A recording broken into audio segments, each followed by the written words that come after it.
Welcome to Aishwarya academy. நம்ம இன்னைக்கு என்ன பார்க்க போகிறோம் அப்படின்னா, பாலிட்டியில், அதாவது இந்தியன் கான்ஸ்டியூஷனில் ப்ரீஆம்பிள் அப்படின்னு சொல்கிறது, அதாவது இந்திய அரசியலமைப்பில் முகவுரை அப்படின்றது தான் பார்க்க போகிறோம். ரைட், அந்த முகவுரை அப்படின்னா என்ன அப்படின்னா, ஜென்ரலாக பார்த்தோம் அப்படின்னா, ஒரு புக்கு வாங்குகிறோம் சரிங்களா, ஒரு புக்கில் உள்ள என்னென்ன கண்டென்ட் இருக்கோ சரிங்களா, உள்ள என்னென்ன கண்டென்ட் கொடுத்துருக்காங்களோ அதெல்லாம் நமக்கு வந்து என்ன கொடுத்துருப்பாங்க, முன்னாடி இண்டெக்ஸ் பேஜில் கொடுத்துருப்பாங்க இல்லையா, அதோடைய சுருக்கம் மாதிரி. ஸோ அதே தான் நமக்கு வந்து இந்திய அரசியலமைப்புடைய சுருக்கம்னா என்னதுங்க, முகவுரை. ஸோ அதுதான் முன்னாடி பேஜில் இதை வந்து வச்சுருப்பாங்க சரியா, அது முன்னுரைன்னு கூட சொல்லுவோம் நம்ம சரியா. ஸோ அதை பற்றி தான் இந்த கிளாஸில் பார்க்க போகிறோம். ஸோ ரொம்ப முக்கியமான ஒரு பகுதி சரிங்களா. ரைட், இது பாருங்க, முகப்புரை, அதாவது ப்ரீஆம்பிள் அப்படின்னு சொல்லுவோம் இல்லையா. ஸோ அப்போ இந்த ப்ரீஆம்பிள் அப்படின்ற வேர்டு நம்ம எங்கேருந்து எடுத்திருக்கோம் அப்படின்னு பார்த்தோம் அப்படின்னா, ப்ரீஆம்பிளஸ் அப்படின்ற லத்தீன் சொல்லேருந்து எடுத்திருக்கோம். ஸோ அதுக்கு என்ன பொருள் அப்படின்னா, கோ பிஃபோர் அப்படின்னு பொருள் சரிங்களா. ஸோ அதற்கு முன்னதாக அந்த மாதிரி சரிங்களா. ஸோ அதே மாதிரி நமக்கு இந்திய அரசியலமைப்பின் முன்னுரை, சுருக்கம் இல்லைன்னா நுழைவாயில் அப்படின்னு சொல்கிறோம் சரிங்களா. ஸோ இந்திய அரசியலமைப்போட இதை முன்னுரைன்னு சொல்கிறோம், இல்லைனா சுருக்கம்னு சொல்கிறோம், இல்லைனா நுழைவாயில் அப்படின்னு சொல்கிறோம். ஸோ அப்போ நான் ஏற்கனவே சொன்ன மாதிரி தான். ஸோ முன்னுரைன்னு சொல்லியிருக்காங்க, அதோட சுருக்கம்னு சொல்லியிருக்காங்க, நுழைவாயில். இப்போது ஒரு இடத்துக்கு போகிறோம், இல்லை ஒரு பில்டிங்குள்ளேயே போகிறோம்னா நுழைவாயில்னு ஒன்று இருக்கும் இல்லையா. ஸோ அதே மாதிரி தான் இந்தியன் கான்ஸ்டியூஷன் அப்படின்னு நம்ம உள்ளார இருக்கிறத படிக்கணும் அப்படின்னா, ஸோ முதல்ல இந்த முன்னுரை, இந்த ப்ரீஆம்பிளை கடந்து தான் போகணும் அப்படின்றது தான் இந்த நுழைவாயில் அப்படின்னு சொல்கிறாங்க சரிங்களா. ரைட். ஸோ அதே மாதிரி இந்த முகப்புரை அப்படின்ற கான்செப்ட் நம்ம வந்து எங்கேருந்து எடுத்திருக்கோம் அப்படின்னு பார்த்தோன்னா, அமெரிக்காலேருந்து எடுத்திருக்கோம். ஸோ ஒவ்வொரு நாட்டிலேருந்தும் நம்ம ஒவ்வொரு கண்டென்ட் எடுத்திருக்கோம். அதே மாதிரி நமக்கு இந்த ப்ரீஆம்பிள், இந்த முகப்புரை அப்படின்றது நம்ம எங்கேருந்து எடுத்திருக்கோம், அமெரிக்காலேருந்து எடுத்திருக்கோம் சரிங்களா. ரைட். ஸோ அதே மாதிரி பார்த்தோம் அப்படின்னா, இந்த முகவுரை அப்படின்றது என்ன. ஸோ நமக்கு தெரியும், இந்திய அரசியலமைப்பு அப்படின்றத உருவாக்குனது யாரு, நம்ம B R Ambedkar, doctor B R Ambedkar இல்லையா. ஸோ அப்போது அதில் நமக்கு இந்த முகவுரை அப்படின்றது மட்டும் நமக்கு யார் எழுதியிருக்காங்க அப்படின்னு பார்த்தோம் அப்படின்னா, யாரோட இது அப்படின்னு பார்த்தோம்னா, ஜவஹர்லால் நேருவோடையது சரிங்களா. ஸோ ஜவஹர்லால் நேரு என்ன பண்ணியிருப்பாரு அப்படின்னா, குறிக்கோள் தீர்மானம்னு ஒன்று கொண்டு வந்திருப்பார். ஸோ என்னது குறிக்கோள் தீர்மானம் அப்படின்னு பார்த்தோம் அப்படின்னா, நமக்கு இந்திய அரசியலமைப்பு வேணும் அப்படின்னு சொல்லிட்டாங்க. ஸோ அப்போ வேணும்னு சொன்னது அது எந்த மாதிரி இருக்கணும், எந்த கொள்கையெல்லாம் பின்பற்றி இருக்கணும் அப்படின்றதுடைய சுருக்கம் தான் என்னங்க, இந்த நேருவின் குறிக்கோள் தீர்மானம் அப்படின்றது சரிங்களா. ஸோ என்னைக்கு கொண்டு வந்திருப்பாரு அப்படின்னு பார்த்தோம்னா, டிசம்பர் 13, 1946 சரிங்களா. டிசம்பர் 13, 1946 அன்னைக்கு இந்த குறிக்கோள் தீர்மானம் ஜவஹர்லால் நேருவார் வெளியிடப்பட்டது சரிங்களா. ஸோ இவர் வெளியிட்டிருந்தாலும் அதை என்னைக்கு ஏற்றுக்கிட்டாங்க அப்படின்னு பார்த்தோம் அப்படின்னா, ஜனவரி 22, 1947 சரிங்களா. ஸோ ஜனவரி 22, 1947 அன்று தான் அரசியல் நிர்ணய சபையால் ஏற்றுக்கொள்ளப்பட்டது. எது, நேருவின் குறிக்கோள் தீர்மானம் சரிங்களா, ஜவஹர்லால் நேருவின் குறிக்கோள் தீர்மானம் அப்படின்றது. ரைட். ஸோ அதே மாதிரி பார்த்தோம் அப்படின்னா, ஸோ இப்போ இது ஏற்றுக்கிட்டாங்க ரைட்டு. அப்போ அது வந்து நமக்கு இந்திய அரசியலமைப்பில் வைக்கணும்ல, அது முகவுரையாக வைக்கணும்ல. அதுக்கு என்ன பண்ணுறாங்க, அதில் சில திருத்தங்கள்லாம் பண்ணி என்ன பண்ணுறாங்க, முகவுரையாக வைக்கிறாங்க. ஸோ இதை வந்து நம்ம முகவுரையாக வச்சிடலாம் அப்படின்னு சொல்லி, அது வைக்கிறது எப்போ வைக்கிறாங்க, நம்ம இந்திய அரசியலமைப்பில் வைக்கிறாங்க. அது எப்போ வைக்கிறாங்கன்னு பார்த்தோம்னா, இப்போ நவம்பர் 26, 1949. ஸோ இது என்ன நாள்னு ஞாபகம் இருக்கா, ஸோ அரசியலமைப்பு அரசியல் நிர்ணய சபையால் ஏற்றுக்கொள்ளப்பட்ட நாள். ஸோ அதை தான் நம்ம சட்ட நாள், அதாவது அரசியலமைப்பு நாளாக இப்போ வரைக்கும் கொண்டாடிக்கிட்டு இருக்கோம், நவம்பர் 26 சரிங்களா. So right. ஸோ அன்னைக்கு தான் வந்து நம்ம முகவுரையும் என்னது அரசியலமைப்பில் வச்சுருக்காங்க அப்படின்றது தான் சரிங்களா. நவம்பர் 26, 1949 முக்கியமான தேதி, மறந்துடாது. அதே மாதிரி பார்த்தோம் அப்படின்னா, முகவுரையானது எத்தனை தடவை திருத்திருக்காங்க அப்படி, சட்ட திருத்தம்னு இருக்கு இல்லையா, அமெண்ட்மெண்ட்னு சொல்லுவோம் இல்லையா. ஸோ அப்போ அது அந்த மாதிரி நிறைய விஷயங்கள், நிறைய சட்டங்களுக்கு நடத்திருக்காங்க. பட் நமக்கு முகவுரைன்னு எடுத்துக்கிட்டோம் அப்படின்னா, ஒரே ஒரு தடவை தான் திருத்திருக்காங்க சரிங்களா. ஸோ ஒரே ஒரு தடவை தான் திருத்திருக்காங்க. எப்போ அப்படின்னு பார்த்தோம்னா, 42வது சட்ட திருத்தம் 1976 சரிங்களா.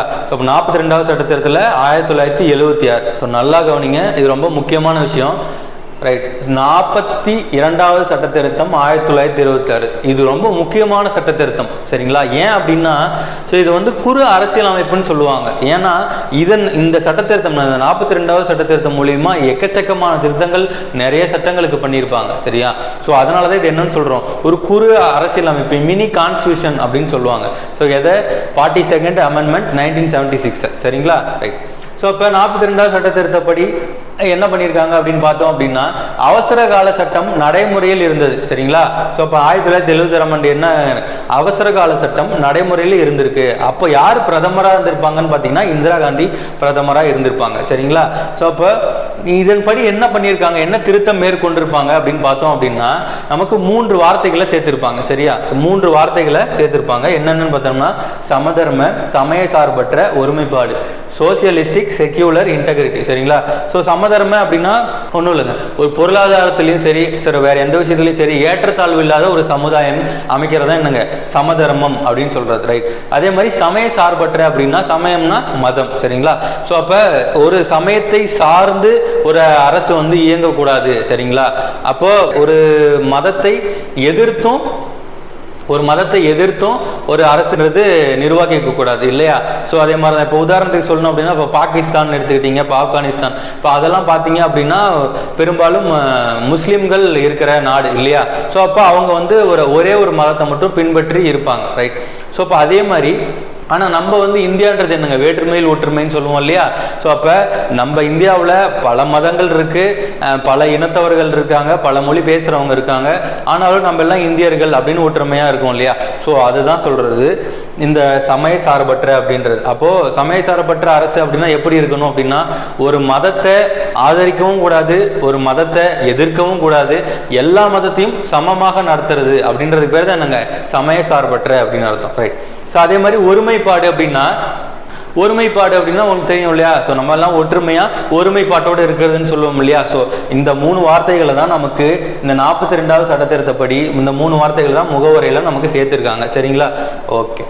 அதே மாதிரி பார்த்தோம்னா திருத்திய பின் முகவரை, அந்த முகவரையை நம்ம திருத்தியாச்சு. சரிங்களா? ஸோ இப்போ திருத்தினதுக்கு அப்புறம் இது எப்படி இருக்கு அப்படின்னு பார்த்தோம் அப்படின்னா ஸோ பாருங்க, இந்திய மக்களாகிய நாம். ஸோ அப்போ முகவரை எவ்வாறு ஆரம்பிக்கும் அப்படின்னு கேட்பாங்க. ஆல்ரெடி ப்ரீவியஸ் கொஸ்டின்ல கேட்டிருக்காங்க. ஸோ எப்படி தொடங்கும் அப்படின்னு பார்த்தோம்னா எப்படிங்க, ஸோ இந்திய மக்களாகிய நாம் அப்படின்னு தான் தொடங்கும் முகவரை. சரிங்களா? ஸோ அப்போ இந்திய மக்களாகிய நாம் இந்தியாவை ஒரு இறையாண்மை மிக்க சமதர்ம சமய சார்பற்ற மக்களாட்சி குடியரசு அமைக்கவும். சரிங்களா? ஸோ இது ரொம்ப ரொம்ப இம்பார்ட்டன்ட்டு. இந்த வரிசை பல தடவை டிஎன்பிசி ப்ரீவியஸ் கொஸ்டின்ல கேட்டிருக்காங்க. ஸோ இறையாண்மை மிக்க சமதர்ம சமய சார்பற்ற மக்களாட்சி குடியரசு. சரிங்களா? Okay. So sovereign, socialistic, secular, democratic, public. சரிங்களா? இறையாண்மை அப்படின்னா என்னங்க? சரிடா? சாவரின் அப்படின்னா என்ன அப்படின்னு பார்த்தோம் அப்படின்னா ஒரு நாட்டுடைய உச்சபட்ச அதிகாரம். சரிங்களா? ஸோ அந்த நாட்டுக்கிட்ட தான் இருக்கும். ஸோ ஒரு நாட்டோட இப்போ நம்ம இந்தியாவில் ஏதாவது பிரச்சனை நடக்குது, இல்லை ஒரு போரே நடக்குது, அது எது நடந்தாலும் எந்த பிரச்சனை நடந்தாலும் சரிங்க, யார் தலையிட போறது இல்லை, அந்நியர்கள் யாரும் தலையிட முடியாது. சரிங்களா?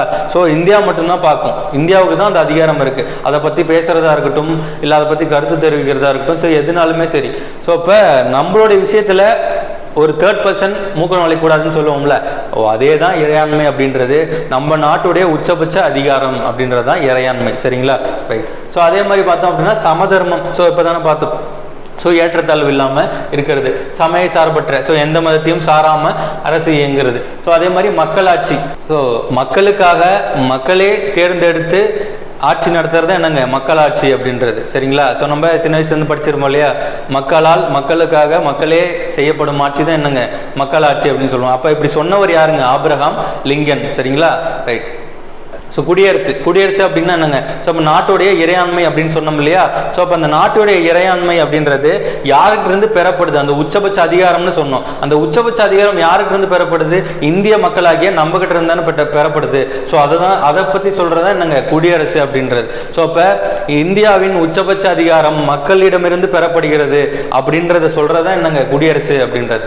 ஓகே. இறையாண்மை மிக்க சமதர்ம சமய சார்பற்ற மக்களாட்சி குடியரசு அமைக்கவும் அதன் குடிமக்கள் அனைவருக்கும் சமூக பொருளாதார அரசியல் நீதி கிடைக்கவும். சரிங்களா?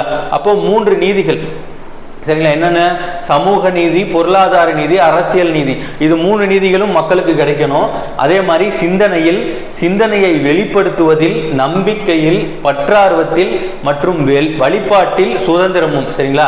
நம்ம சிந்திக்கிறதா இருக்கட்டும், அந்த சிந்தனையை வெளிப்படுத்துறதா இருக்கட்டும், நம்மளோட நம்பிக்கையா இருக்கட்டும், நமக்கு எந்த விஷயத்துல நம்ம பற்றா இருக்கோம் அப்படின்றதா இருக்கட்டும், நம்மளுடைய வழிபாடா இருக்கட்டும், இது எல்லாத்துலயுமே நமக்கு என்னங்க இருக்கணும்? சுதந்திரம் இருக்கணும் அப்படின்னு சொல்றாங்க. ஸோ நான் எந்த சாமி வேணா கும்பிடலாம், இல்லை கும்பிடாம கூட இருக்கலாம், நான் என்ன வேணா பண்ணலாம், எனக்கு என்ன தோணுதோ நான் அதை செய்யலாம் இல்லையா? பிறருக்கு தீங்கு விளைவிக்காம நான் என்ன வேணா செய்யலாம் இல்லையா? ஸோ அதுக்கு பேரான சுதந்திரம் அப்படின்றது. ஸோ அதை தான் சொல்றாங்க இங்க. ரைட்? சுதந்திரமும் தகுதி நிலையில் மற்றும் வாய்ப்பில் சமத்துவமும். ஸோ தகுதி நிலையா இருக்கட்டும், வாய்ப்பா இருக்கட்டும், எல்லாத்துக்குமே இங்கே சமமா வழங்கப்படணும் அப்படின்னு சொல்றாங்க. ஸோ அதே மாதிரி உறுதியாக அனைவருக்கும் கிடைக்க செய்யும் தனி ஒருவரின் மாண்பு இருக்கும். ஸோ தனி ஒருவருடைய மாண்புக்கும் சகோதரத்துவத்தை, அப்ப தனி ஒருவருடைய மாண்பு அப்படின்னா என்னங்க? அவங்களுடைய மரியாதை குறைச்சலாம் எதுவும் நடக்கக்கூடாதுன்னு சொல்லுவோம் இல்லையா? ஸோ அதுதான் மாண்பு அப்படின்னு சொல்றது. ரைட்? ஸோ அப்போ ஒருவரின் மாண்புக்கும் சகோதரத்துவத்தை அனைவரிடத்தில் வளர்க்கவும். சகோதரத்துவம்னா தெரியும் இல்லையா? ஸோ அப்போ நம்ம அண்ணன் தம்பியா பழகிறோம் அப்படின்னு சொல்றோம் இல்லையா? ஸோ நம்ம பெரும்பாலும் எப்படி இருக்கும்? இந்து முஸ்லீம் எல்லாம் அண்ணன் தம்பி மாதிரி தானே பழகிட்டு இருக்கோம். ரைட்டா? ஸோ அப்போ அது மாதிரி. ஸோ இப்போ சகோதரத்துவத்தோடு இருக்கணும். அதே மாதிரி நாட்டின் ஒற்றுமைக்கும் ஒருமைப்பாட்டிற்கும் உறுதியளிக்கும். ஸோ ஒருமைப்பாடு இங்கே ஆட் பண்ணியிருக்காங்க இல்லையா? நம்ம 42வது சட்டத்திட்டப்படி சேர்த்துருக்காங்கன்னு சொன்னோமா?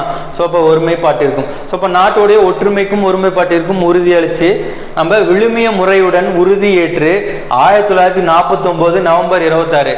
ஸோ என்னைக்குங்க? ஸோ அரசியலமைப்பு நிர்ணய சபையால் அரசியலமைப்பு ஏற்றுக்கொள்ளப்பட்ட நாள் இல்லையா? ஸோ நவம்பர் 26 1949ஆம் நாளாகிய இன்று நம்முடைய அரசியலமைப்பு நிர்ணய சபையில் இவ்வாறு அரசியலமைப்பை ஏற்று சட்டமாக ஏற்றி நமக்கு நாமே வழங்கிக் கொள்கிறோம். ஸோ இது அந்த கடைசியில ரொம்ப முக்கியமான பார்த்துக்கோங்க. சட்டமாக ஏற்றி நமக்கு நாமே வழங்கிக் கொள்கிறோம். இது வந்து ப்ரீவியஸ் இயர் கொஸ்டின்ல கேட்டிருக்காங்க. சரிங்களா? ஸோ அப்போ அந்த அரசியலமைப்போட முகவரையில கடைசி லைன்ல என்ன மாதிரி குறிப்பிட்டாங்க அப்படின்றது, நாங்கள் அளிக்கிறோம் இல்லை நமக்கு நாமே வழங்கிக் கொள்கிறோம், இந்த மாதிரி ஸ்டேட்மெண்ட் கொடுத்துருப்பாங்க. அதில் எது சரின்னு கேட்டிருப்பாங்க. அப்போ எது சரிங்க?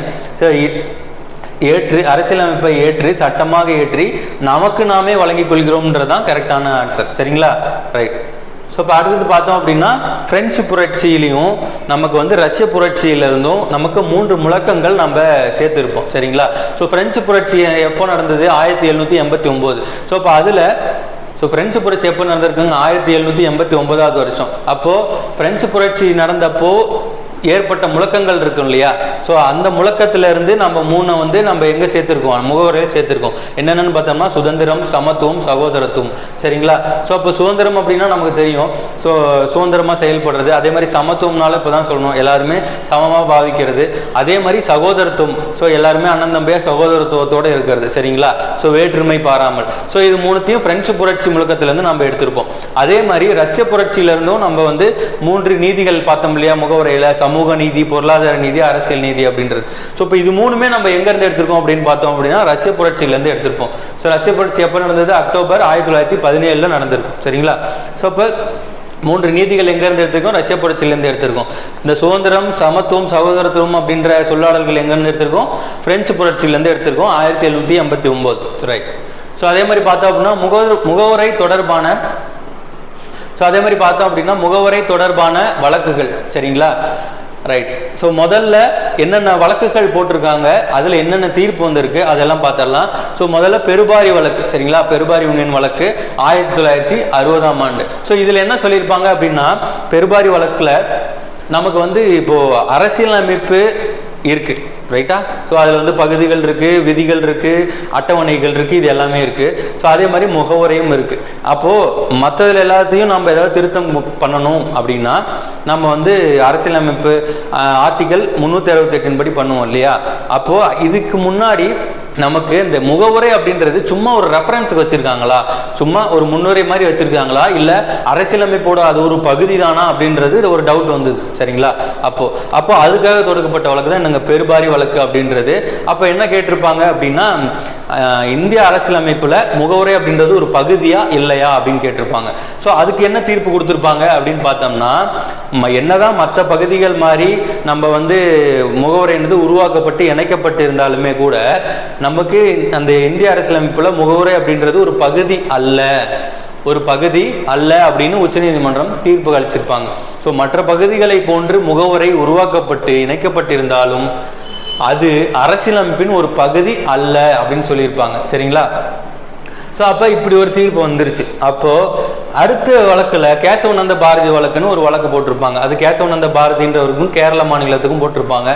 அந்த வழக்கில் என்ன கேள்வி எழுப்பப்பட்டது அப்படின்னா, அப்போ முந்தைய தீர்ப்புப்படி நமக்கு வந்து முகவுரைன்றது அரசியலமைப்போட ஒரு பகுதி இல்லை அப்படின்னு சொல்லிட்டீங்க. சரி, அது சும்மா வச்சிருக்காங்க ரெஃபரன்ஸ்ன்ற மாதிரி சொல்லிட்டீங்க, தீர்ப்பு கொடுத்துட்டீங்க. இப்போ நான் அந்த முகவுரையில் சேஞ்சஸ் பண்ணணும், திருத்தம் ஏற்படுத்தணும் அப்படின்னா அப்போ நான் ஆர்டிகல் 368 படி நான் எப்படி பண்ண முடியும்? அதுதான் அரசியலமைப்போட ஒரு பகுதியே இல்லைன்னு சொல்லிட்டீங்களே அப்படின்னு ஒரு கேள்வி எழுப்பப்பட்டதுக்கு இந்த கேஸில், அதாவது கேசவநந்த பாரதி கேஸில் 1973 என்ன சொல்லியிருப்பாங்க, என்ன தீர்ப்பு கொடுத்துருப்பாங்க அப்படின்னு பார்த்தோம் அப்படின்னா, முந்தைய வழக்கோடைய தீர்ப்பை தள்ளுபடி செஞ்சிருப்பாங்க. சரிங்களா? ஸோ அது தள்ளுபடினா என்னங்க, அது இல்லைன்னு அர்த்தம். சரியா?